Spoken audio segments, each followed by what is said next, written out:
What's up, guys? It's me, Jimmy Geek. So the question is that, let me read you the question. How long it take again? How long it take to learn advanced Python? The question is quite interesting. How long it take to learn advanced Python? I will be telling you it doesn't really take that long. 6 months. Yes, within 6 months you can learn the advanced Python. Again, 6 months is nothing like much, to be honest with you. Within 6 months you can learn the advanced Python, to be honest with you, very easily. Yeah, I mean it will only take 6 months. Yeah, but if you're talking about learning every kind of function, every kind of function or every kind of command within the Python language,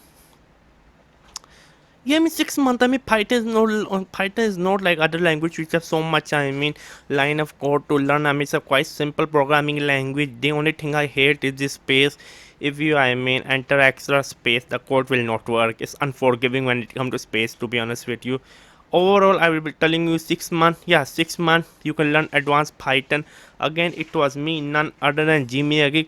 Now make sure to subscribe and by check out the links in the description box below. Yes, check out the links in the description box below. Bye.